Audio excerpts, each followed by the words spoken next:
All those folks were, they were running around Nashville at the time writing songs, and those were the people that I knew, and started singing and writing and performing those kinds of songs. And then I got to know Alan O'Brien, and he produced my first album. And I don't know, I just liked that kind of music. I liked the sound.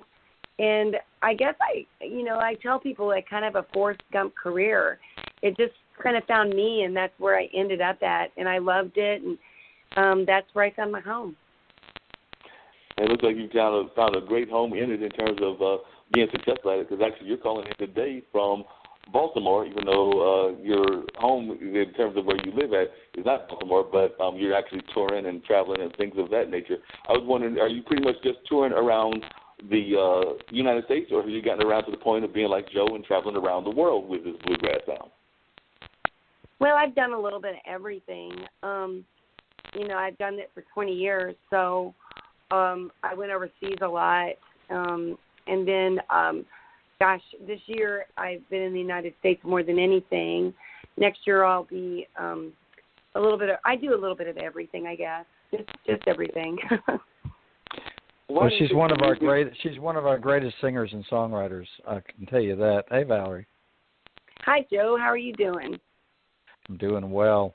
I just love your stuff. And actually, Valerie and I worked together at a music camp called Sore Fingers, the world's most aptly named music camp in England last year. And you said that was really exciting. I love the name of that, Sore Fingers. Wow.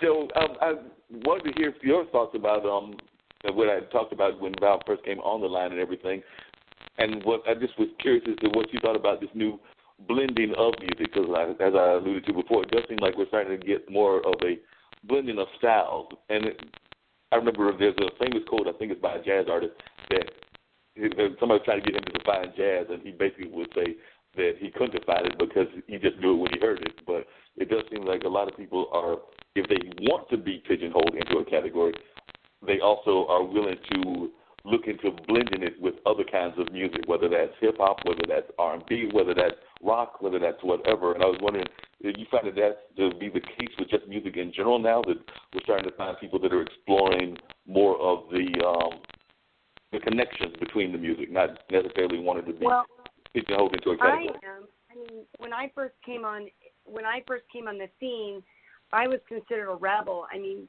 I even evoked anger in a lot of people. I didn't mean to, because I didn't know the difference. So I always told people back then that when I came into the bluegrass scene, they didn't give me an instruction book. They didn't say, this is what you should do. I was pretty clueless, to tell you the truth. Wow.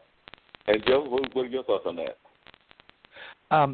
I think that as we get further away, in 1946, that was the big bang for bluegrass music when Bill Monroe put together his classic lineup.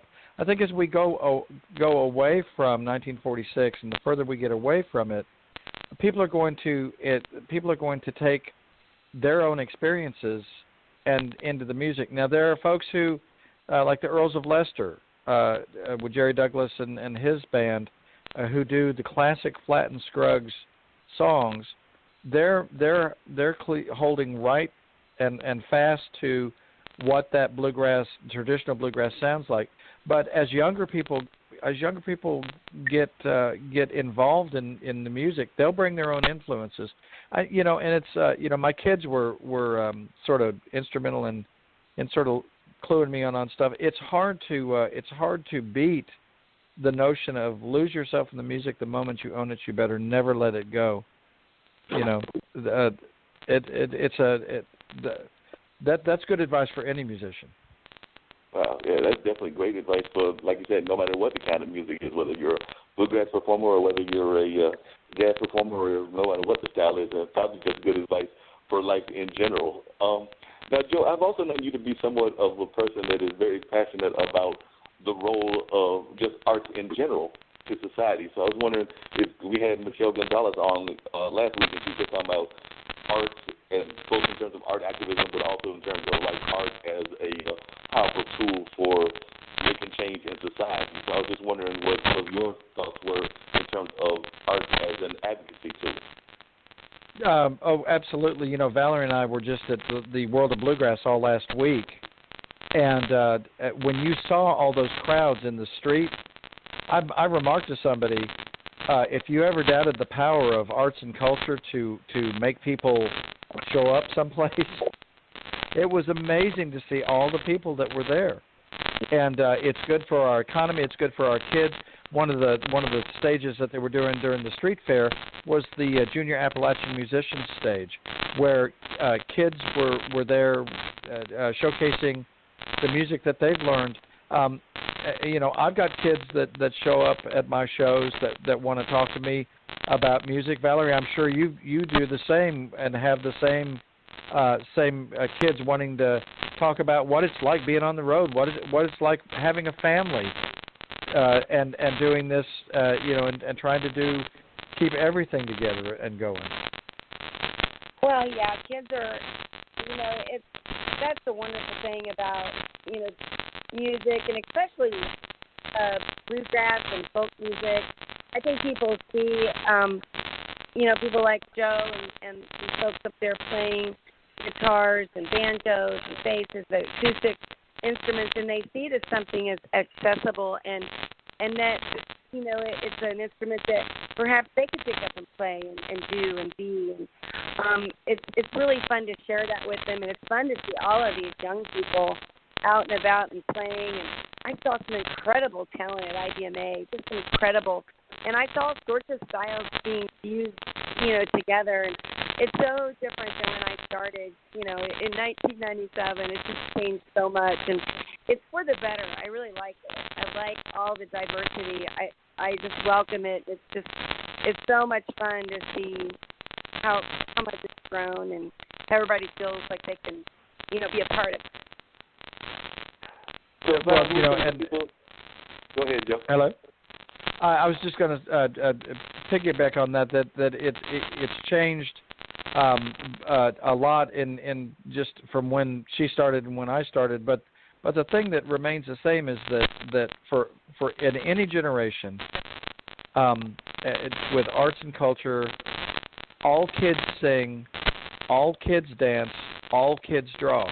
And when I worked for Cultural Resources, and I would go out to Rotary clubs and talk, and I would say, what do you have on your refrigerator? And the folks I'd say, tell me what's on your refrigerator. Well, my grandkids' drawings. It's like, did you tell them they had to draw? No, they were just drawing. That's what it is about arts and culture, is that it's innate. It's within all of us. And so our job as musicians is to channel that and show people that they can have big experiences sometimes, and it's a real responsibility, isn't it, Valerie?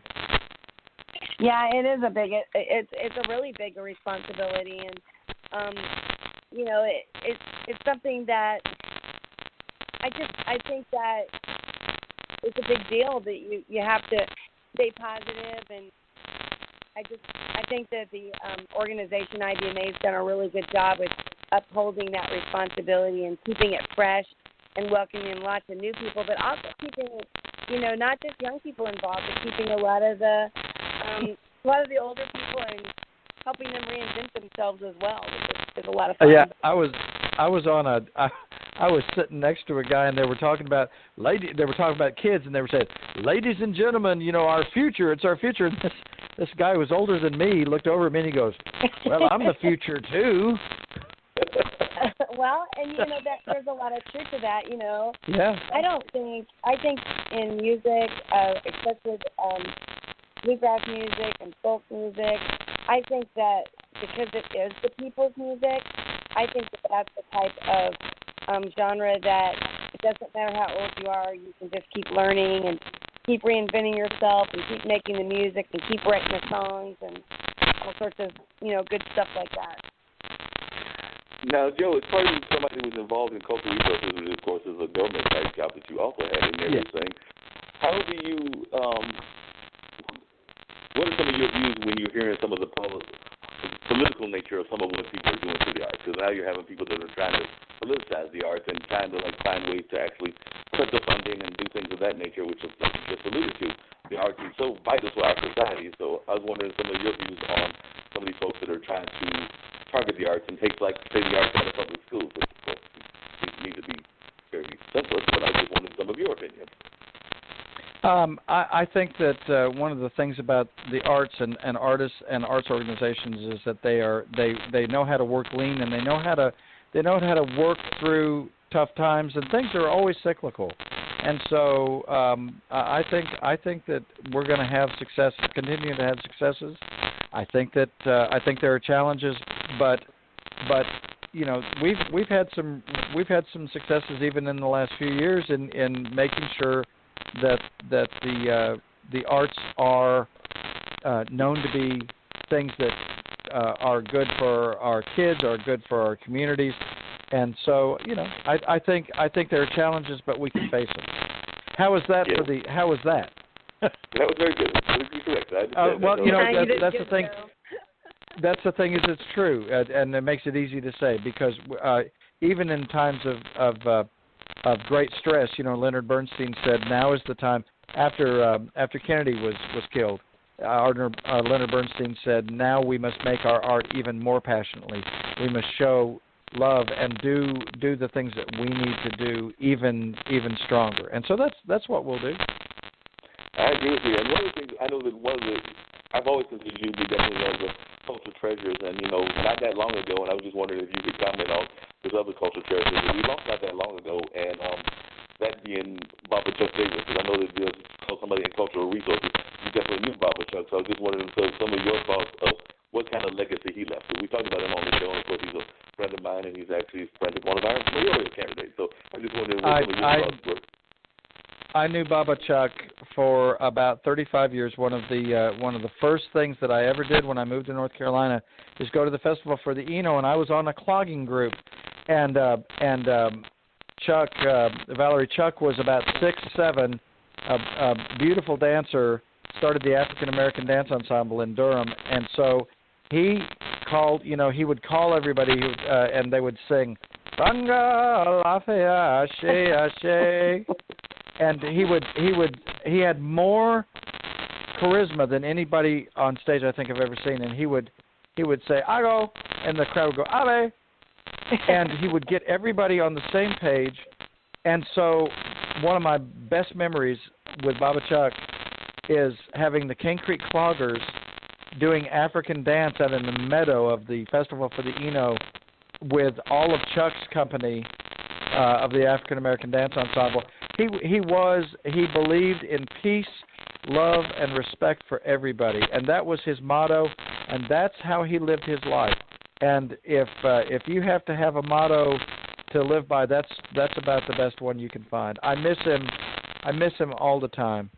But what he started, we're going to have to finish, and we have to be up to the task. Yeah, there's no doubt about that. He definitely left a great legacy, and I know a lot of folks are definitely continuing his legacy even after he has passed. Because you're right, he was definitely a force to be reckoned with. Now, you talked about, and that's another great folk festival that I've actually been involved with. I've emceed it for a number of years, and that being the Eno Festival. So I was just wondering some of your other thoughts on the Eno Festival and its role in the cultural landscape here in the area. Because I've seen some great groups there. I remember one of the groups I saw, I was actually talking to Greg not that long ago, it was actually a Scottish group. It was like a Scottish folk group. I think their name is Albanac or something like that. But they basically do the whole Scottish big drums and all of that, and they just blew away the crowd, and they've been just one of the examples of folks that have been there at that festival. Well, I started playing at the Festival for the Eno in 1982. Later in the 90s, I worked for the Eno River Association. The festival was put in place to purchase parkland for the Eno River State Park, and so it's a great blending of environmental activism, community work, and also showcasing great traditional music, and also rock and roll, and reflecting the music of the community, I suppose you could say. So it's a festival unlike any other that I've ever seen. It comes closest